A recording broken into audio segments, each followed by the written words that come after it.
Welcome to an episode of A Spotlight On. Today we're going to be talking to Uncle Marc, on a spotlight on telling other people about HIV, PrEP, PEP and U U. Now, Marc is an activist, a health promoter, and has a special focus in sexual health and HIV. He's dedicated his life to promoting health and drawing attention to health inequalities in the UK primarily, but also internationally, with a particular focus on Black and Brown people and other ethnic minority communities. Marc, thank you so much for sharing your time, sparing your time and being with us today. You're amazing. Hello. Thanks for having me. It's a real pleasure to be here. Thank you. So can you just share with us a little bit about who you are and what you do? Yeah, I'd love to. Thanks, Bakita. So I'm Marc Thompson. I am one of the directors of the Love Tank, and the Love Tank is a community interest company that was set up a couple of years ago to house a few projects that we run. And one of those is called Prepster, which is here to educate and to raise awareness about PrEP, which we'll talk about in our conversation today. I've worked in sexual health and health promotion for about 25 years. So a lot longer than some of the people that are watching this have even been around. But as you said, I've had a specialism in working around Black and Brown communities, particularly around HIV, sexual health, health inequalities, and how we can improve all of that by trying to make sure that we as a community have the best information, the right information for us. I'm also a man living with HIV. So I've been HIV positive since 1986. So that's nearly 33 years. I'm well, I'm healthy, and I live at home in Brixton with my little dog, Travis. Hopefully he won't wake up and start barking, but if he does, I apologize in advance. So that's kind of what I do. And I'm an activist, a writer, podcaster, and generally cause lots of trouble for our community. Good trouble, though. Very good trouble. Sometimes it's necessary. Yeah. So you were talking about making sure, one of the key things that you do is about making sure our communities have access to the right information so that we're making decisions that work for us. You know, like in the HIV field, there are a lot of letters that are out there that are really important, but sometimes they're a little bit confusing to understand. I'm thinking specifically PrEP, PEP, U U. Could you just break those down for us and just tell us what they are, what they mean, and why they're relevant for people living with HIV? Yeah, of course. I mean, letters, acronyms, abbreviations, they take up so much of our work. And I think sometimes, Bakita, we spend more time trying to explain what they are than actually putting them into place. But yeah, I'll explain it. Let's take each one at a time, right? First of all, let's take PEP. So PEP is pre-exposure prophylaxis. That pre means you do it before something. Prophylaxis means it's kind of like a drug. So PEP is HIV medication. So it's the same drug that people living with HIV take to control the virus.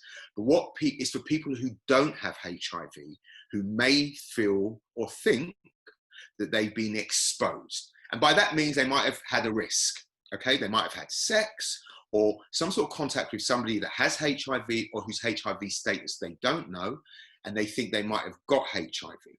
So what PEP does is it gives you the opportunity to take the drug, and you have to take it within 72 hours of being exposed, and you have to take it for up to a month. So that's 4 weeks of the drug every single day. And what that does, it can stop HIV from replicating in your body. So you take it after any risk, usually after sex though. The second one is called PrEP, and that's pre-exposure prophylaxis. I might have confused you a bit because earlier on I said PEP. So PEP is post, so you take it after. Apologies. Do you want to do it again? Yeah, of course. Yeah. Do you want to do it again? No, it's cool. So let's get this absolutely right. So even I get confused. Yeah. So PEP is post-exposure prophylaxis. It means you take it after you've been at risk, okay? Or you think you've been at risk. It's a pill you take 72 hours and you take it for a whole month, right? And then there's PrEP. So you've got pre-exposure prophylaxis. Similar drug, but you take it before. And it's usually taken around sex. So it's not just taken if you're living with somebody with HIV, or your cousin's got HIV, or you've got HIV and you're at home with your friends and your family. It's only if you're having sex with somebody. And you take pre-exposure prophylaxis, PrEP, beforehand. Now, it can be a bit confusing about when to take PrEP and all of the rest of it. So a simple rule of thumb for everybody: if you're HIV negative, and you have to be HIV negative to take PrEP, then you take PrEP and you take it for up to 7 days before you have sex, and 7 days after. That's a really simple rule of thumb. If you're a gay man, there are lots of different ways. And if you visit our website, prepster.info, which I'm sure Bakita will share the details with you about, then you can find out all the different ways to take it. So you've got pre, which is PrEP, you take before, and post, which is PEP, which you take after. Is that okay? Right. And then the other acronym is the one that I'm always really excited about, because as a man living with HIV, and for those of us living with HIV, it's really important. And that's U equals U. And that means undetectable equals untransmittable. And what that means is, if you have an undetectable viral load, you can't pass HIV on. Now, what does an undetectable viral load mean? So those of you that are living with HIV, when you go to get your bloods taken by your clinician, maybe every 3 months, every 6 months, however frequently you go, they will do a couple of tests. Nowadays, it's usually just called the viral load test, and that's to check how much virus is in your body. And they'll check it in the little blood vial, okay?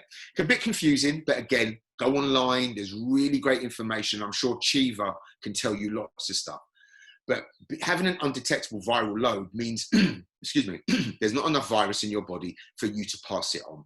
Now, there have been lots and lots and lots of studies done around the world with thousands of people having lots of contact, and no HIV has been passed on. And some people describe this as a game changer. So for years, that meant that the only way for us to stop HIV was to either not have sex, to just get tested, or to use condoms. Now, condoms are still really good in sex because they prevent unwanted pregnancy and other sexually transmitted infections. But what U equals U means is that you can't pass HIV on. You don't have to worry about it.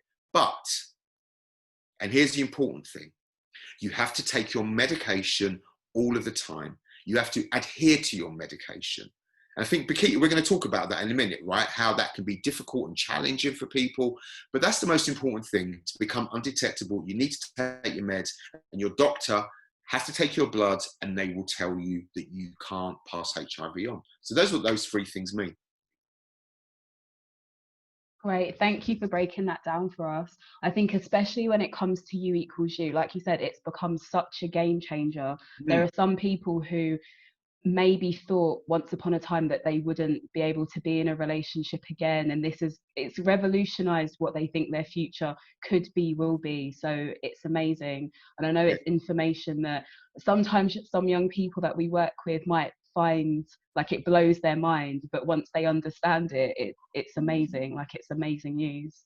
Yeah, I mean, to be honest, I mean, I've lived with HIV for a really long time, you know, and it blew my mind. And you know what, guys, it took a long time for me to really accept it, and for me to get my head around the science, and to really believe that I can't pass HIV on after all of these years. And I think the reason it's also important, because many of us aren't even having sex, and we still worry about passing HIV on. So if you're living at home and, you know, you're worried about cups or saucers or the toilet or any of those things, you don't have to worry anymore, because once you take your medication and you take it as you're meant to, you can't pass it on. So that's why it's really important. It gives us peace of mind. And that's a really important place to be in our lives with HIV. Yeah, definitely. And I guess even if you aren't undetectable at the moment, you still don't have to worry about passing on HIV like with cups or saucers or anything else. But like you're saying, when it comes to sex, not having to have that worry if we're undetectable. Do you have any tips for people who might be thinking about telling a sexual partner about their HIV status and explaining U equals U to them? Yeah, I mean, I think that, if we as people with HIV find it challenging to accept that information, it's going to be challenging for people that we care about or people that we like to understand that information. So my advice is to make sure that you feel really confident, first of all, with the information. Okay, so do a little bit of reading, understand the science or the studies. And I know that, especially if you're at school and you don't like science, and I certainly didn't, that it might be difficult, but there's some really interesting and simple infographics that explain all of this stuff. So the first thing that I always do is to make sure I know what I'm talking about. That's number one. Number two, it's like when you disclose or you're telling somebody about your HIV, make sure it's the right person and it's the right time and why you're telling them this information. So it may be your new boyfriend or your new girlfriend that you want to tell this to, so you just want to judge them, and would you tell them your secrets anyway? So you want to make sure that you feel confident and you trust that person anyway. So that's really important. So science, trust people. And thirdly, I'd say make sure that you have support from other people that you can go and you can turn to. So it might be your friend's achiever, it might be your best mate that already knows about HIV or your own HIV. So one, make sure you know all the facts and the information for yourself. Number two, make sure the person you're talking to is somebody that you trust and you feel confident with. And number three, make sure that you've got support to talk to somebody else afterwards. Actually, there's another one. Let's call this 3B. Make sure that the person that you're talking to and you're telling has somebody else to possibly talk to, because they may have questions as well. And sometimes rumors start because you've told somebody, and with the best will in the world, they just don't know who to tell either. So they go and tell somebody else. And that's how gossip starts. So just make sure you've got the right people around you and the right person to talk to. I think that's great advice, especially the 3B, but all of them, because I think it's really good to have information for ourselves so we can have that conversation confidently, but also know when actually I'd like you to maybe talk to this other person about further information, as opposed to maybe feeling like we have to have all of the answers to every question. So yeah, I love that. And I know that the viewers will find it really helpful as well, because it's clear and it's really helpful advice. One of the things that I wanted to talk to you a little bit more about is going back to PrEP. Some of the young people that we work with have some difficulties in terms of taking medication for a range of really understandable reasons, and some of them are working towards undetectability. So U equals U at the moment, not to say never, but at the moment isn't as applicable for them in terms of passing on HIV through sex. Are there any other options for a person living with HIV, regardless of what their age is, who has a detectable status, when they're thinking about having sex with somebody else and trying not to pass on their HIV status, their HIV? The first thing I want to say, Bakita, which I think is really important, and thank you for pulling up that issue, is that I don't want anybody to feel bad or to feel terrible that they haven't achieved undetectability yet. Okay, it's an aspiration. It's something that we want to get to, because it's a good place to be for us in terms of our own physical health. Forget anything else, all right? But as long as you are getting support and the right care from your clinicians and the people around you to manage your treatment, and if you're not managing your treatment, that's okay, because it's difficult. So make sure you're getting the right support about that. And I don't want anybody to feel even more pressure around their HIV and their treatment because they haven't got to undetectability yet, okay? So I think it's really important to say that. I think in terms of the things that you can do, as I've already said, condoms still remain a really effective barrier. And I think especially in young heterosexual couples, there are issues around pregnancy as well, which one might want to avoid if you're younger, okay? And also, young people have high rates of sexually transmitted infections, particularly chlamydia. And if you're a person living with HIV, you don't want to get other STIs either. So condoms are a really, really good thing to use. That's first of all. Now, secondly, with PrEP, in terms of PrEP guidance in this country, if you are in a relationship with somebody and they don't have the same HIV status as you, and you are detectable, therefore you have a detectable viral load, then your partner should be able to get PrEP. Okay, which is really good. Now, the other thing which is really good about U equals U, so if I went along to the clinic and my partner wanted PrEP and I'm undetectable, my partner wouldn't get PrEP because they wouldn't need it, which is great news. But if I had a detectable viral load, they would get PrEP. Okay, so somebody can still get PrEP if they want to. The challenge is, which I think is a question you've got for me, is where and can they get PrEP? Yeah, you are correct. Okay, so let's deal with that. So in this country currently, the only way to, in England, I should say, in England at the moment, the only way to get PrEP for free is on the NHS Impact Trial. So public NHS England Impact Trial. At the moment, spaces on those are really, really tight. It's really difficult to get onto, but I'm sure there are particular cases where you might be able to make a case. And again, it depends on where you live in the country. If you live in London, it's really, really difficult because a lot of those places are filled up. If you live in London and you're under 25, the Dean Street Clinic in central London currently have a scheme where you can get PrEP for free, only if you're under 25. And the Terence Higgins Trust are currently running something called the Mags Portman Hardship Fund, which will provide PrEP for people on low or no income. So if you go to Terence Higgins Trust, their website, there's information on how to do that. If you live in Wales, Scotland, or Northern Ireland, you can get PrEP through the NHS, through your local clinic. Again, you need to rock up. There's a number of different processes, but if you go to our website, preps.info, all of the information is there. Finally, and this is challenging, and I don't always feel happy about saying this, the other option is to buy PrEP online. Now, it's safe, it's reasonably affordable, and I say that with a huge caveat that lots of people can't afford £30 a month for a prevention drug. But in the grand scheme of things, it's slightly cheaper than a lot of things. But one can buy PrEP online as well. So those are the three options at the moment. Thank you for going over that, because that's really helpful, and just understanding what the different options are for people, regardless of whether they're undetectable or detectable, is super, super helpful.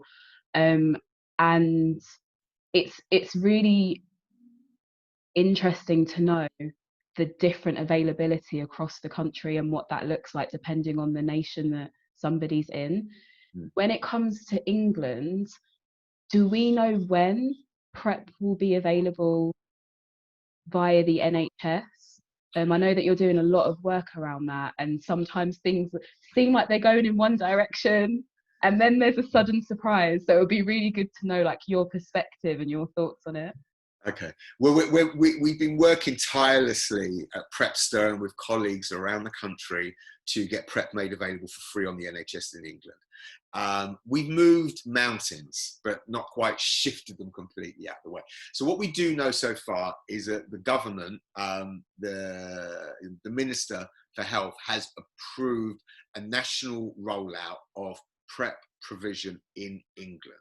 So that means a fully commissioned, and what that means is a full service, which means in the same way you get your HIV drugs for free, PrEP will be made available for free. That's what commissioned means, okay? And it will be available across the country. Big question is when? We don't know. We're still doing lots of work because it's quite a complex behind the scenes. It's never just, here's a yes, here's the drugs, go and put them out. There are lots of different pieces and people have to pay for different things, but we're hopeful that putting my neck on the line here, nobody come back and shoot me, maybe the autumn. But we're still doing lots of work. And if there are any activists who are watching this, reach out, because we need you to make noise, because we need PrEP available. Thank you for that. Thanks. And I'll make sure that I share links to Prepster so that they know where they can go. But that's really helpful to know, because, you know, like I said before, there are these acronyms, there are these letters, and sometimes it's a little bit tricky to know what means what and how relevant they are, even when we know that they are relevant. So you clearing that up is great. Thank you. The last question that I have for you, every year at camp there is a theme, and this theme is superheroes. So my question is, who is a superhero to you and why? Oh, you see, I hope none of all of my superheroes watch this, because I only get to pick one. My superhero is my mum, um, because she's pretty amazing, goes without saying. And I realized recently that my mum she's 67, Jamaican. She retired to Ghana on her own. And I realized recently, guys, that my mum is a radical black feminist queen. And the reason she's my superhero is because she's lived her life unapologetically black, unapologetically female. Everything she's done for her children. And when I came out about my HIV when I was 17, she said, "You're my son. I love you. You probably could get knocked over by a bus tomorrow, but at least now I know what to do, how to take care of you, and how to be here for you." And even now at 50, she annoyingly calls me up every couple of months to see if I'm still taking my meds and if I'm sleeping well and all those things. But she's my superhero for all of those reasons. That is beautiful, and it's amazing that she's retired to Ghana. I know, right? That is so cool. She sent me a video this weekend where her and her partner have done some 6-hour river trip or something, and she's all masked up with her life jacket on, and she's living her life. So can't argue with that. Nice, and it's great to hear that she's been so supportive of you over these years. Still checking that you're undetectable, taking those meds. Whenever she calls, she's never like, "Are you okay?" She's like, "Are you okay?" And I'm like, "Yeah, I'm fine." She's like, "Are you sure you're okay? Are you sure?" So that's sweet. I love it. Thank you so much for your time, and thank you for sharing your insights. You have a wealth of information and knowledge, and I'm just grateful that you've chosen to be with us here and take the time to share it with us. So thank you. My pleasure. Thank you for inviting me. I wish I could have been at Chiva this year to see all these lovely faces. But I hope you all enjoy this and you take from it what you need to. Thank you.